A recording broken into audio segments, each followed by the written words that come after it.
Hey James, how you doing? I'm doing good. I'm doing good. How are you? Doing pretty good. Definitely appreciate your time getting this opportunity to do this part two with you, and how you feel about the first video that we did featuring your story. I liked it. My video quality and audio quality was horrible, but that was my fault. Um, yeah, I thought it was a good interview, and all my friends and family they really liked it.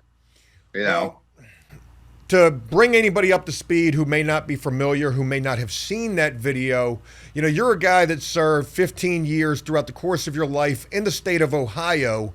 Uh, Finally got out of prison, finally got out of trouble, and then years later, you would end up leaving the country, moving to Cambodia. yeah, yeah, yeah. I've been here for 16, 17 months now. You like it better than the United States? Yes, I do. A lot. I ain't going back. Well, you've shared with us that it's certainly cheaper over there. You're getting about $1,500 a month, and Here, I you're living like a king over Joe. there off of that. Here, I can show you. This is my invoice. See if I can get it on the camera for you. Yeah, I see. It says like 383. Is that your rent? That's rent, electric, water, and Wi-Fi. Oh my God, that's crazy. Yeah, it's certainly cheap over there, to say the least. Look, let me go ahead and jump right into this so that we can catch people immediately with this video. You and I have talked this morning, as a matter of fact, about doing this second installment with you. And one of the things that I discussed with you was changing the title of that first video, which I titled From Prison to Cambodia. And I wanted to change that title to something a lot more shocking and catching, which is something that you experienced while you were in prison, being assaulted in the worst Yes. possible way in prison. To be honest though, like that wasn't the worst thing that ever happened to me though. I didn't touch on it much before, but losing Alyssa to when she unalived herself, I'll try to word it for YouTube. Um, that was the worst thing that's ever happened to me. Like I would gladly go back to prison and experience assaulted every day if she was still alive. You Holy know. moly, that is the craziest thing that I've ever heard. You've just shared with us that, being assaulted in the worst possible way in prison wasn't even the worst thing that you experienced. And saying, obviously losing your fiance, uh, was a much worse situation for you. Well, if Yeah. if losing your fiance was the worst thing that you experienced, I got to believe that being assaulted was certainly the second worst thing. Oh yeah, yeah, absolutely. I mean, it's up there. You know, it's not down low. It's really up there, really high. You know, but and nothing compares. The pain I experienced when Alyssa passed away, nothing has ever hurt me the way that hurt me. Nothing. You know, that's losing somebody that way is probably the worst thing anybody will ever experience. Because, all right, let's say it's cancer or something. You can get mad at the cancer. Somebody, let's say somebody hits you with a car and you die. You can blame the driver or whatever. But with this, like, you don't have anybody to blame, you know? Like, you blame everybody. And then you want to blame them, but then you get mad at yourself because how can you be mad at the person that you love? You know, like it's this big circle, and it's been like 14 years now. But it's this big circle of grief, you know, and I still go through it. I have good days mostly, but every once in a while I get down in it and miss her, you know. But yeah, I don't wish that on nobody. To lose a fiance to taking their own life, which you experienced losing your fiance, Yeah, and you were in yeah. prison. I can't imagine. When did that take place in comparison to the assault? Were these, years separated? Were they around the Yeah, same time? years separated. The assault was like 2005, and then she died in 2010. She died 6 months before I got out, and then all right. she died 6 months before I got out, and then I got out, and then I was with a friend of mine at his parents' house, and he shot himself in front of me and his dad. And I saved his life. I actually saved his life. I put a towel on his, because he shot himself in the chest. I put a towel on his chest and a towel on his back and bear hugged him until the ambulance got there. And I had flashbacks and all this PTSD from losing Alyssa. And then I go home, and my friend was gay. I go home and I tell my stepdad, like, my friend just did this. And the first thing he said was, that's what gay people do. And I wanted to beat the brakes off him so bad, but I didn't, but yeah, like, I think, I'm trying not to use the word unaliving, people that's done that, has been prevalent in my life a lot. Like, there was a guy when I was in Lucasville, he celled 2 cells down from me, and he had bad charges. And we all picked on him. We starved him out, like all this stuff, to where he ended up doing it himself. And I kind of feel like I brought bad karma on myself, because I've had my fiance and I had my friend try to do it. And I just feel like I brought a lot of bad karma because of what we did to this bad charges guy, Well, it's crazy to think about it. There's going to, I don't even know what to say. I'm at a loss for words hearing about what y'all did to this guy who was incarcerated with the bad charges, and then what his reaction to that was. He probably saw no other way, and it is what it is. It's the way of the world. Some people some people get what they deserve. I'm not proud of it, but at the time I was proud of it, because it's prison, it's prison mentality. I was proud of it, but now, like, if I look back now, like, I feel a lot of guilt about that. Like this person might have bad charges, but they, am I really I helped promote this, you know what I mean? Like, I helped push him to that limit, and then I lost people I loved that way. Like, I feel like he had family too, and his family had to go through losing him. So it's kind of like, I don't know, like, it is what it is with those type of charges, but I do feel I am a human, and I'm a little bit more mature than I used to be. Forgive me, but I do want to go back to the assault. I really want to talk about this a little bit, because we get the opportunity to, and you're willing to share about this. So forgive me for bringing this up and making you relive this experience. But, to anybody who sees this, I know that they're going to find interest in what you have to share in relation to all of this. I also want to say this real quick. I want to lead with this. I've made a lot of jokes in the past about, the candy bar on the pillow video, and, getting your Junies unwrapped while serving time. You're a person who actually experienced these things in real life. And I know that has to affect you a certain type of way, seeing people laugh and joke. There we go. We're back now. Yeah. I know. Yeah. I know it's got to affect you a certain type of way, because you experienced this. Well, it used to, but it's been a long time. Like, it's been almost 20 years since that happened. Like, I've come to terms with it. Like, I used to beat myself up and be like I used to beat myself up real bad about it. But it is what it is. I did what I could. It wasn't enough. It happened. I make jokes. I make jokes about, like, stuff like that. Like, it doesn't offend me. It doesn't affect me in any way. And the way I look at things, you either laugh about it or cry about it. And if you cry about it, I'm going to laugh. Well, I can't even imagine how you could look at it in a way where you could laugh about it now, but kudos to you for being able Well, I don't laugh about mine. I don't laugh about mine. I laugh about, like, the situation, like making jokes, like how prison's like college, the sex you get's not the sex you want, or dropping this stuff like that. But my personal thing, no, I don't talk about. I don't joke about that. I don't make jokes about. I don't even really bring it up, except for, like, when people want to know my history, I tell them I'm not ashamed of it. But yeah, I don't joke about the actual happening. I'm just saying, like when you were making your videos and making jokes, yeah, I wanted you to know, like I actually found them very funny. Well, I'm You glad know? to know that they weren't offensive to you. But I want to ask a Yeah. couple of questions in relation to the actual experience.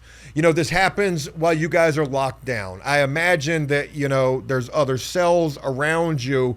When this assault takes place, I got to imagine you're kicking and screaming and yelling and, why don't the guards come? And what is the reaction of the other prisoners who probably can hear what's taking place? Well, what happened? This is exactly what happened. I was on the top bunk. He snatched me out the bunk, slammed me onto the bottom bunk. I weighed like a buck 50 at the time. He was way bigger than me.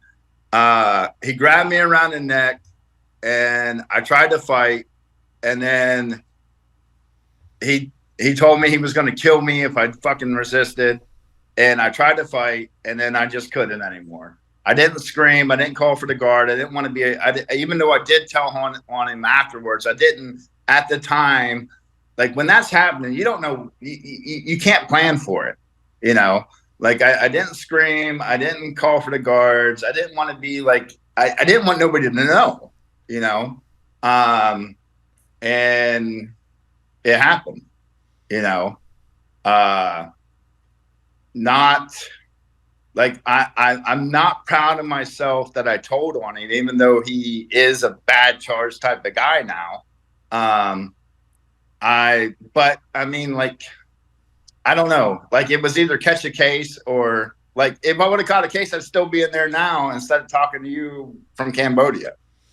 You know. Well, I appreciate you sharing about that. I know that can't be easy to talk about. I want to move on from that. In the first video, you shared that the institution tried to sweep this under the rug, saying that this was a consensual situation, and even tried to give you a charge for that. Trying to protect themselves. You end up getting. Well, not Go ahead. not an outside charge, like an institutional charge. Right. Yeah. But again, they're still trying to sweep this under the rug by doing that. But you end up getting transferred, you had mentioned. And you said that this followed you to the next institution. Talk about how this followed you to the next institution. You said you had to fight to get your respect back. Talk about some incidences where you did have to fight to get your respect back. What was it like when you got to that next prison and people are probably laughing and joking or talking about you? Well, I got to Lebanon. It followed me, like I said. Lebanon's a penitentiary. That's not a prison. That's a penitentiary. Like anybody who's been to Ohio will tell you, Lebanon is probably the hardest prison. It's not even max, and it's probably the hardest place there is. I get there. I end up with a cellie. He has a friend. Everybody starts talking.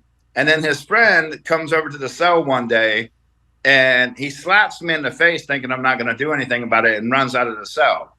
So because he was bigger than me and I was little, I waited till they called for ice call, and because they passed out ice. So he walked past my cell. I came up behind him, and when we got to the stairs, I threw him down the stairs. And after that, like I only had a few other incidents after that. People realized, like, I had another bunkie when I got out of the hole. I had another bunkie that tried to like think he was going to bully me, and I swole up on him, and he backed down real quick. But after the stairs incident, not that many people really mess with me anymore. People still talk behind my back, but nobody said shit to my face. Well, good for you for standing up for yourself and trying to do what you had to do to survive the rest of and the dude that threw down the stairs, it gets even worse. I forgot about this part. So I threw him down the stairs. We both go to the hole. We get out of the hole. I'm working in ODR, officer's dining room, and he's working in the kitchen. He comes to me and tells me, because he went to the hole, I had to give him like 10 cheeseburgers or something like that. So I went to my dude Squirrel and was like, look, man, give me a piece. And Squirrel wasn't going to do it. So he went to him and told him, like, you better leave him alone. He's not playing, he's not going to do this. And eventually everybody just left me alone. This guy tried to extort you for 10 cheeseburgers? Yeah, yeah, for real, 10 cheeseburgers. Yeah, Oh my yeah. God. That's the title of this video right here. I got extorted in It's prison for 10 cheeseburgers. Yeah, you should have stabbed them. attempted, Attempted, yes. attempted. Right.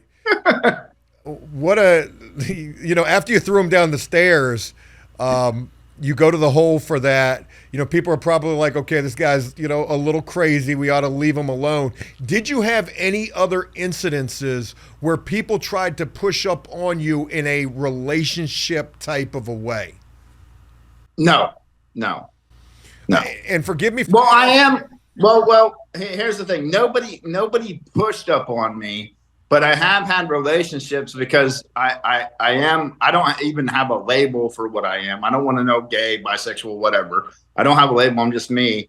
But I have had consensual relationships with a few people, but in those prison? were in prison. Those were never. I'm mostly a top. Those were never. Hey, You look, can make that the title. listen, man, I ain't never talked with nobody I've only talked with one other person who shared about being assaulted in prison. Now we're moving on to some totally foreign, ground here. You see my tattoo on my leg, Joe. What tattoo on your leg? I love ladyboys. I love lady boys. It's on my leg, yeah. Holy shit. My second wife's transgender. Good for you. I'm not sitting here making fun. Yeah. Oh, it's fine. It's fine. It is what it is. To each their own. Look, there's probably people in the comments right now. Oh, whatever. But take it with a grain. It is what it is. Take it with a grain of salt because they're going to watch this video because they know I'm about to ask these questions. It's fine. You just said to me that you're mostly a top. I never even heard no. You were wearing a shirt in the other video that said "I'm not gay, but $20 is $20." So I guess that was for real. Yeah. That's why when we went to Bali, me and my friend, when we went to Bali to get rid of the heat, he seen the shirt and he pointed it out to me, and I was like, I have to have that shirt. I have to have it. Like when I came out of the closet, like I kicked the door wide open. Like I kicked it off the hinges. Oh my God, man. All right, look, let's get into this, right? Forgive me for asking because I don't know, right? You're a guy that likes guys. Nothing wrong with that at all. Is prison for you, like a paradise? Like, you hear people laugh and joke about it like, hey, man, if you're gay and you're locked up, hey, where else would you want to be? I'll tell you, I don't like manly people. I like feminine people. So what I remember, not the last time, but the time before that, I was doing a year, and I got moved to a block, and they put me in a cell with this openly gay guy that was super feminine. And I made buddies with the tattoo artist and all the white dudes, and they're like, "Man, you got to move out of there." And I was like, "Yeah, you're right. I got to move out of there, man." But the whole time I'm thinking in my head, I'm hitting on this dude. I'm flirting with him when I get to the cell, and he liked me because I was a cute young guy. And what happened, chicka bow wow. But I was in the closet. I was like, yeah, I got to get out of this cell. I can't sell with somebody like that, man. But secretly, I was like, hell yeah. What is okay, man, so many questions that I could ask. My mind's going all over the place. A little uncomfortable having this conversation, just being being completely honest with you. Homosexuality is definitely frowned upon while serving time by the majority of the prison population. Hell, it's frowned upon out in society too. Let's just call it for what it is, for the most part. Yeah. Do people know that you're the way that you are while you're serving time, or is this something that you keep completely under wraps? Nobody knew until I didn't come out of the closet until Alyssa died. And then that just pushed me over the tipping point, and I just came out. There was a guy named Corey who was my only boyfriend. I dated him on the streets. We were doing time together, and I looked out for him, and I just started pursuing him, like trying to date him and stuff. And then we got out and started dating on the streets. But but nobody knew. I was completely in the closet all the way until about 6 months before I got out. Forgive me for asking this. This is going to sound so childish, but you know, I have to. Was the shower your favorite part of the? Oh And it God. depends on it I depends feel on if they horrible drop the asking the soap or question. not. You know. Yeah, man, that's crazy. Well, I'll be honest with you, being in the closet, like there's a lot of people in prison that are frowning upon the homosexuality, but they're secretly like they're undercover, man. Like Oh, most people I yeah, I know in imagine. prison are undercover. Yeah, yeah, I imagine that could be the case for sure. Was it hard for you to be, you know, a homosexual? Not you say that you don't know what you are, so forgive me for just. I like women, I like trans, and I like very feminine men. So I don't know what that makes me. Okay, well, I'm just going to say you're the way that you are. Was it hard for you Yeah. being the way that you are, being in prison, being around so many guys, feeling like you could be outed, or feeling like, you know, it was hard to control your, you know, maybe your desires or something like that? No, no, no. It wasn't hard to control the desires, nothing like that. But it was very hard to live a secret life. You know, it was very hard to like not like worry if somebody's going to out me. It was very stressful. You know, um, it yeah, that part was very hard. You know, and I think that's even hard out here on the streets. Like people that are in the closet on the street, like it's very hard to live a secret life, and it feels so much better when like when I like I said when I kicked the doors off that closet, like it felt amazing. You know, I could be me, and I remember I called my mom and I told her I said, hey, you know, I'm this way, and I got a boyfriend, and she didn't believe me. And up until I married my ex-wife, she told everybody I was just going through a phase. It took me to marry my transgender ex-wife for her to finally go, okay, you are this way, you know. Wow. Your fiance that took her life, was she a woman or was she trans? She was a woman. She was a woman. When you were assaulted in prison, was this a cause for you to be the way that you are now, or were you this way prior to the assault taking place? I was this way before. I was this way before. Do you think that your cellie knew that you were the way that you are, and that possibly led to the assault taking place? Maybe because maybe because one of the dudes I messed with, me and him kind of got in a fist fight afterwards. So I don't know if he went around outing me or not. But maybe, Hold on. You maybe said that one of the guys that you were carrying a relationship on with. not a relationship, just like fucking around, messing around with. Me and him ended up getting in an argument and getting in a fight, and I don't know if he outed me or you know. What did y'all get in a I fight don't know. about? Like, so forgive me when I hear that you're messing with a guy and you're locked up, and then y'all get to fighting. Does it? Does the fight take place because like of shame for what It you had guys? nothing to do with what we did. It had nothing to do with what we did. It was like it was just we just started arguing. I forget what it was. We just started arguing about something. You know how people are in prison. We started arguing about the stupidest thing, and then we just ended up in a fight. Okay.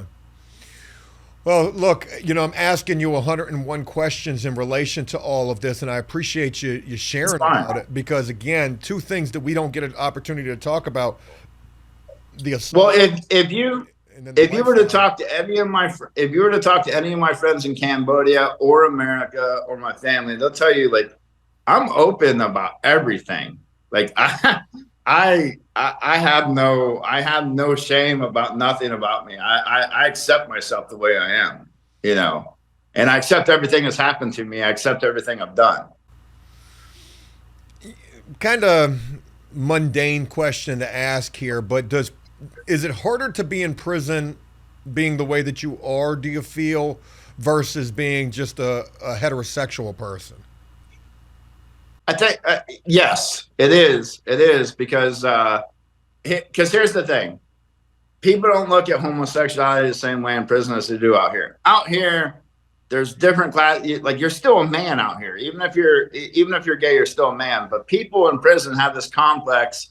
Well, if you're this way, that makes you less of a man. No, no, no. You're still a man. You know, like, and that's one thing. Like if I was to ever go back, and I'm not going to, but if I was to ever go back, if anybody tried me, they're going to lose no matter what, because either they get beat up by a gay guy or they beat up a gay guy. You can't win. Well, you know, when I was serving time, a lot of the gay guys were like that. I mean, they could fight. I remember a guy, Peaches, for example. He was a monster of a guy, huge, Yeah. 6'7", big, Yeah. and he was. Yeah. You didn't want to have problems with. So you're right. You know, you're in a lose-lose situation fighting somebody like that because, you know, if you lose, you're going to have to wear that, and if you win, you get no points. Well, they're probably going to come and you're never going to be safe in there. You know, those Yeah. folks are crazy. Yeah. And Yeah. they run together. You know, there's gangs of homosexuals in prison. I remember on TV on one of those locked up shows, you had the I can't remember the name of this homosexual gang, but they do, you know, look out for each other. Is where I'm going with that. Yeah. Did you run in the circles of those type of people in there, or you tried to steer clear of that? No. I was completely undercover, man. I only did that stuff in the cell. I didn't associate on it. Like I didn't walk with them. I didn't really. I'd be friendly if you said hello to me. I'd say hello, but no, we didn't kick it. No, because if you mess with a lame, you walk with a limp. If you mess with a lame, you walk. Well, there's another word for it. In Ohio, we have this term. If you F with a lame, like if you're hanging around with lames, you're going to walk with a limp. You are who you hang around with. Yeah. You know, you had mentioned earlier, you said that there was a lot of guys who were undercover while serving time. Or you feel like there probably are a lot of guys who are undercover. I've seen it myself. I've seen guys, you know, being in the cell with these gay dudes, either getting their hair braided or something, and you knew without knowing that more was going on than you were actually seeing. But you were the and they, but you and were they this would way be as like, well. "Oh no, it ain't nothing like that, nothing like that. Ain't not. It is like that." Well, where I was going, you were this way as well, as you've stated. You were undercover while you were serving time. You know, how many relationships, or you know, did you mess with a lot of dudes while you were locked up, or was it just like every? Let me see. Just dudes alone. Let me see. Just dudes alone. Well, I have my body count for everybody, but like just in prison, I want to say maybe throughout my whole, like from juvenile all the way to adult, maybe like between 5 and 10. Oh yeah, that's not, you know, I don't even think that makes you gay. You know, 5 and 10, that's a. Well, here's the thing. If you do one guy, you're gay. If you do 10 guys at one time, that's a dare. That's a dare. It's a joke. I said if you do one guy one time, you're gay. If you do 10 guys at one time, that's a dare. Unbelievable. James, absolutely crazy topic of discussion we've been talking about here. You know, sorry, Joe. I'm sorry. Look, we really had no idea where this update was going to go. I really wanted to hone in on the assault, and then this thing went completely left field, literally. I know there's probably people who are watching this who are probably uncomfortable by this. Like I said, I'm a little uncomfortable by it myself, just being completely honest. But whatever. It's a topic that certainly takes place. It's a very relevant topic in the world that we live in today. And, you know, to each their own. Everybody is entitled to their way, you know, their right to live the way that they want to live. That's the way I look at it. Like, I being in a Buddhist country, I hold a lot of their beliefs, and that is like, if you're not hurting anybody and you're not doing anything illegal, you're not hurting anybody or nothing. I don't care what you do. You know, it's none of my business. I don't care what you do as long as you're not hurting anybody. I don't care. You know, it doesn't bother me. You know, Is the homosexuality pretty high there in Cambodia? there's a lot of lady boys. You got to be careful about that. Like I see Well, stuff. I don't have to be careful about it, but my friend does. Yeah, because I see stuff like that online all the time. Like, that's It, it, that's a um, dude. it, it's not as bad as Thailand. Now, Thailand, that's the whole reason I got the tattoo is to represent Thailand. My right leg is all the places I've been. Um, now in Thailand, yeah, you got to be careful. You might go and they are passable. Like you will never know. You will never know that they're that way. You know, Yeah. um, until it's too late. You know. And that could be dangerous, just to be honest. Yeah. Forgive me bouncing around a little bit here. I want to go back to your body count. I can't believe that you even like use that term. That's funny to me. What was your prison body count? Probably like I only had out here. I've only been with one guy, and I dated him, Corey. I met him in prison. We didn't do nothing in prison, but we dated on the street. And then I've had my ex-wife was a lady boy, was trans, and then I've been with like four other trans since I've been here in Cambodia.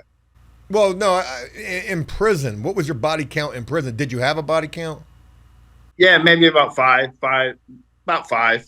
Yeah. Wow. Five. I'm going to switch gears completely. We're going to get close to wrapping up this video. I One of apologize for making it uncomfortable, man. I'm It really is what it sorry. is, man. Look, I'm being real about it, but it's not that Yeah. damn bad. So I don't want to Yeah. make it like it's this big stigma or something like that. Um, Yeah. but I do want to switch gears because we were talking prior to doing this update with you, and an idea that was posed was a crazy experience from your time in prison. And I want you to share something with us. Share one of your more crazy experiences, anything. Tell us The something. I'll share this one. So I was in Lucasville and I was in population and I beat up a CO. So they retaliated against me. And they wouldn't stop retaliating against me. So me and a friend of mine, Tony, we became friends and we were both in J1. And we were like, you know what? We're going to ride together. So we just started assaulting officers every day. Why were you And doing this though? Like, what led to the initial reason for you beating up the CO? he tried to put his hands on me. Like he tried to beat you up. Yeah, he tried to grab me and I knocked him down. And then anyways, we're in J1 and we're going to war with them. And then one time the COs gave us the trays. We're in the slammer cell, which is like a solid. It has bars, but they welded metal plates on the outside of the bar, so it's solid. And we're in there. They give us the tray, and they tell me they did something to my tray. So I'm like, you know what? I'm keeping it. Then you're not getting it back. Get the team. So I take strips of my sheet. I tie the bars so the door can't slide open. I put books in the bars and I put two toothbrushes and a track on the bottom. So they bring the team. They try to open my door. It ain't going anywhere. So they take like a battering ram thing and start hitting it on the food slot, trying to open it up. They broke my door. It wouldn't open. It opened just enough for me to fit through, but I wasn't coming out. Tony's screaming at me, "Cuff up, man! They're going to kill you if they go in that cell. They're going to kill you." And so I said, "Okay, I'll cuff up." So I cuffed up, and I came out, and I thought, well, I'm complying, so this is the end of it. And boy, was I wrong. I came out, and they beat the living shit out of me, man.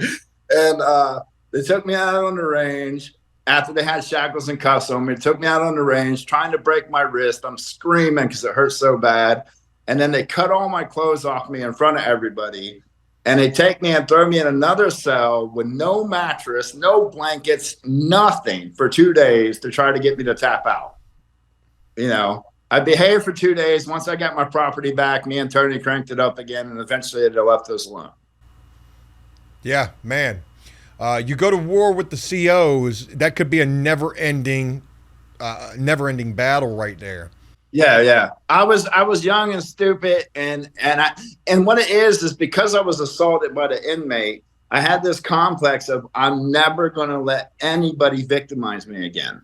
And that included, I didn't care if you were wearing orange or gray or white. It didn't matter. You were not going to victimize me.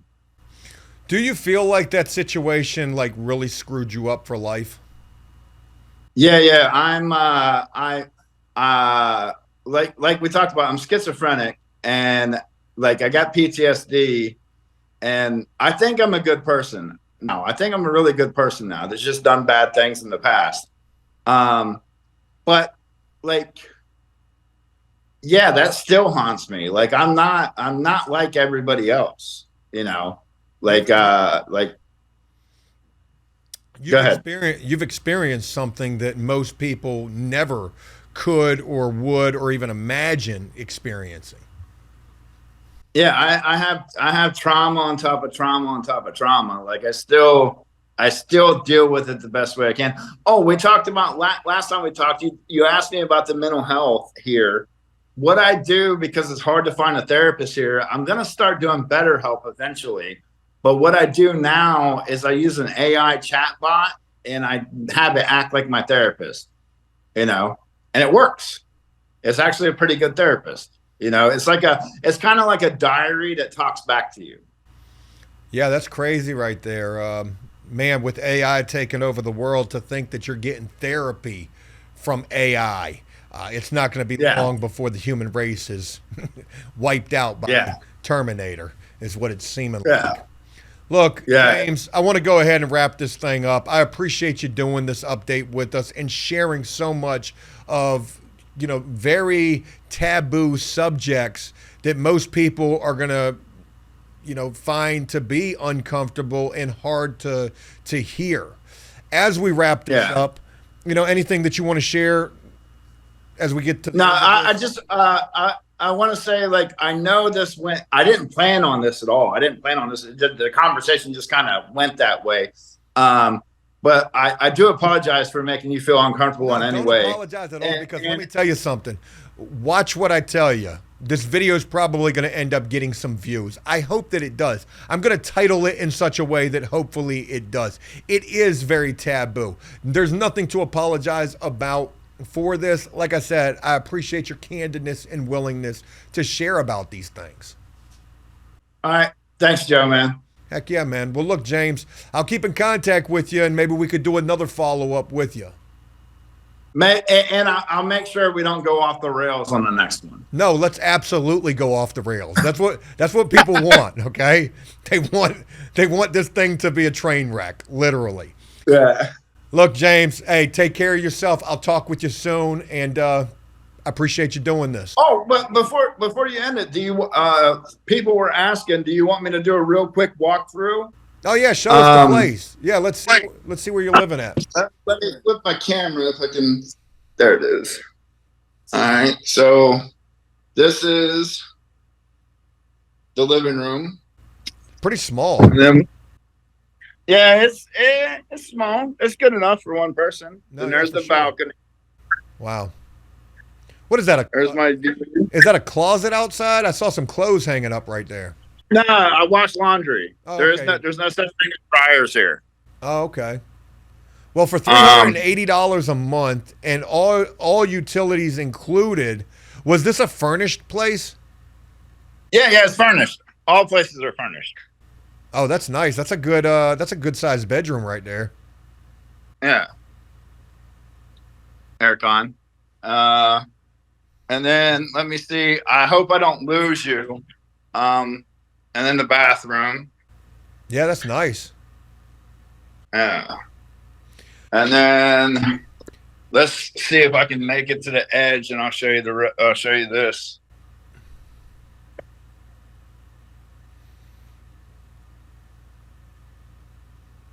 Yeah, And then that place is massive. Oh, I think we're losing. there's my pool. There you go. Oh, there's my pool. Yeah, that's nice. All right, Joe. Hey, Thank you so much for doing this with me. I appreciate you getting my story out there, and people has been telling me for years I need to tell it. well, I'm honored to get the opportunity to share it. And like I said, I'll keep in contact with you and look forward to talking with you again real soon, all right? All right, later, Joe. Take care.